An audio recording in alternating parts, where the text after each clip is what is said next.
Okay, so it's Monday, not Sunday, because I just didn't get around to it yesterday. But we're gonna blitz through this garden tour before the weather starts, because you might be able to hear the amount of wind that is coming. But we got thunderstorm watched, so yeah, it's gonna be interesting. In probably about a half hour when it starts to pour down sideways. So we'll get this done quickly, hopefully. Yeah, so let's start at the front here. As you can see, the alums have officially bloomed and look like fireworks, and I am in love with them. There's white ones you can get, and I honestly might get them to fill in between where my bleeding hearts are and my hosta is in the middle. If you do notice, a lot of the tulips have been cut back with the stems. Any of the ones that are left have pods on them. I'm not sure if I'm going to keep tulip seeds, but if somebody in Regina wants tulip seeds to try to grow them and make their own bulbs, let me know, because I've got 8 pods that are going right now, and this is the first year that I've had tulip pods. Usually they don't get pollinated, so that's pretty cool. This hosta is out of control, and it's already putting out a bloom. And then it looks like it almost, I thought it knocked this out, but this is actually just small compared to my established one already. So that's why I was really concerned, because if you look, there's no death on this. It's just a little runty looking compared to this one. But then if you look at this one here and the obsidian in the back that is hiding out under the hosta leaves, they're all putting out new growth. That bleeding heart is growing. Everything seems to be doing pretty good right now. Well, minus one bleeding heart. It's kind of struggling. That hosta, that guacamole, is putting out a new leaf, if you can see that. Also, just look at these. They bring me so much joy. They're so pretty. Okay. Anyways, yes. So these guys are still on the smaller side, but they don't get as much water as the south side. The clematis, this one has filled out really well. This one has 2 that have reached the porch, which is what I wanted. And the one that I thought that I fried is still green. And if you look at the base, that's the new leaf, which I'm hoping will be a new runner, and that'll fill out. For whatever reason, my clematis are always really rough the first year. Then this heuchera, this is my original one. This is the one that I bought 3 years ago. And it's the one that came back, because I had a light colored one and it didn't make it the first year, which is why it got replaced down over there. But yeah, this is my original. And she's beautiful. Absolutely just a stunner. I can't wait till she puts out her flowers. Yeah. That's kind of it for the perennial bed. And then there's the peonies and the lilies. So I transplanted my lilies finally, as you can see.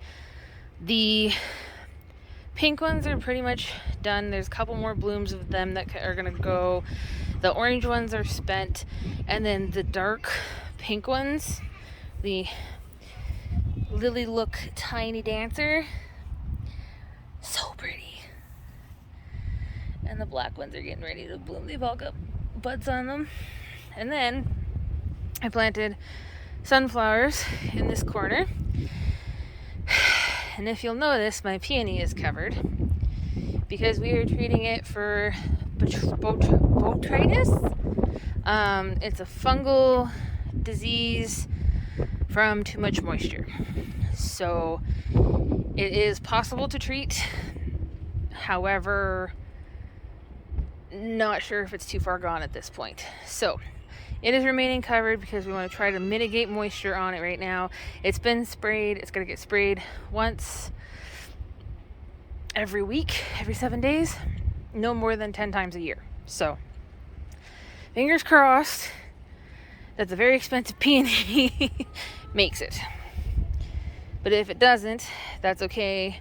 I've been in touch with the Prairie Peony Society, got information from them on what to do. They said it could have been in the dirt already and I wouldn't have known, or it could have come in on the plant, or it could have just developed because it has been so damp this spring. Speaking of the Peony Society, they have a show in Cathedral, and I will put the poster for that up right now.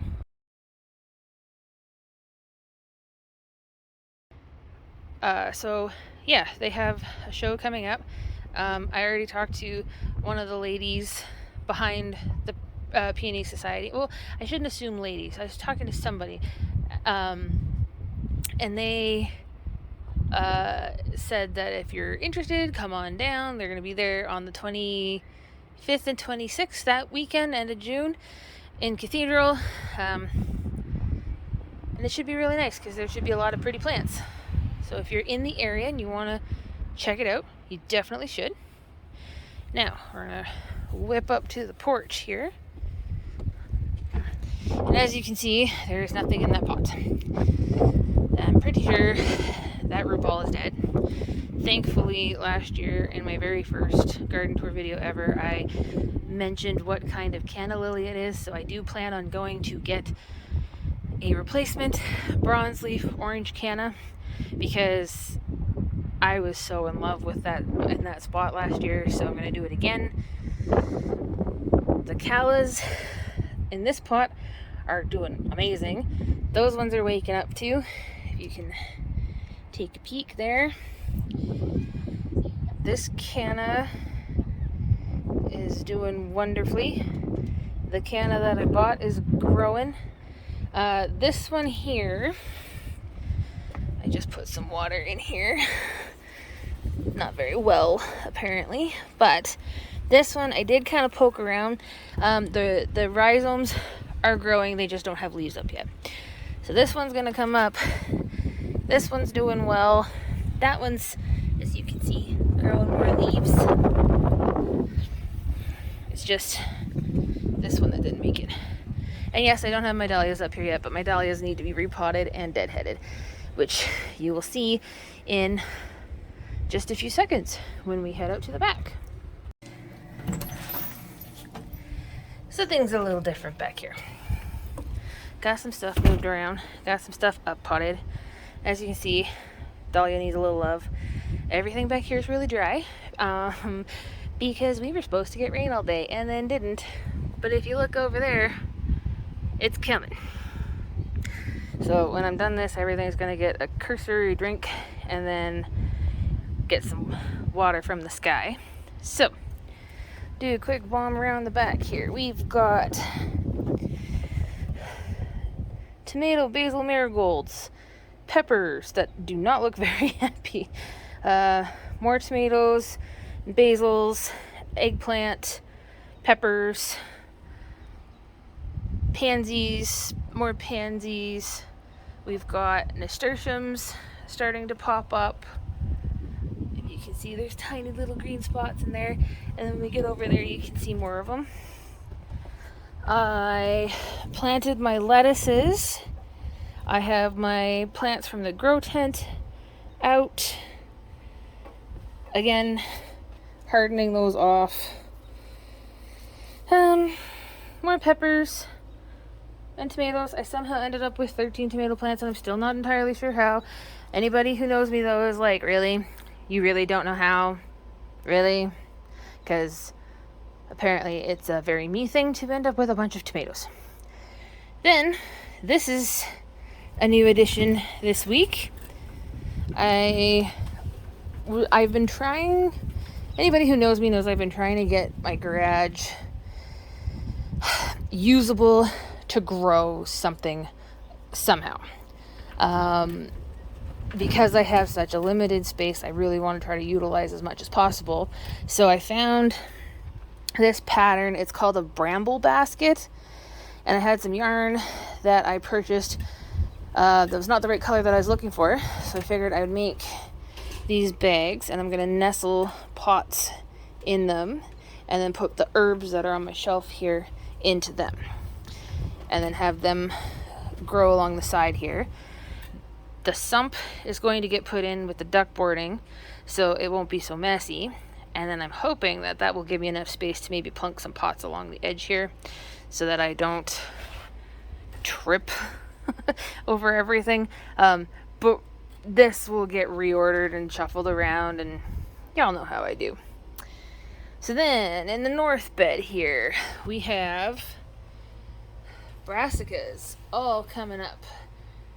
I believe there's cabbage and broccoli and cauliflower and bok choy in here, and they are all growing, and I'm very impressed with it. Still nothing from the zucchini yet, and I haven't really seen much from my cucumbers on my posts yet. My beans did come up, or are starting to come up with a vengeance, and I'm very excited because I had no beans last year, so hopefully this year we get some beans.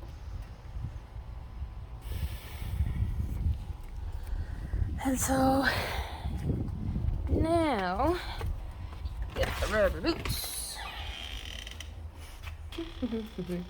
I'll spare you guys looking at my garage right now because it's a disaster. There's stuff everywhere. But that's what garages are for, to have everything everywhere. Okay, we got the rubber boots on. So I'm gonna whip around here to the south side of the garden. There's thistles in here. Please don't judge me. They hurt my hands and I put up a fuss pulling them out.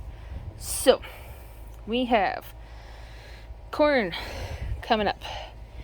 We got okra coming up. We got onions growing tops already, which makes me very happy. We've got pea plants coming up along here. I was worried they weren't gonna come up because the ground is pretty hard here, but they seem to be doing well. Then we got beets, and we got radish, which are not bulbing yet, but they should be. And then we got some carrots coming up too, and a thistle in the corner. Please don't judge me.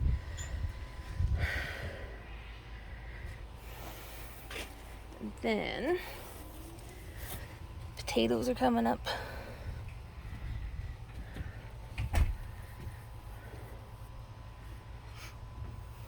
I really like the color of these ones. These are the purple skin, purple flesh potatoes, and they're really dark. So these will have to get mounded. Yeah. Oh, and as promised, we have some nasturtiums coming up in a couple of these baskets. And I believe the sweet peas are up as well. Take a look here. They sure are. So hopefully these will fill out a little more and cascade and kind of fall over. And I think that'll be really pretty. But yeah,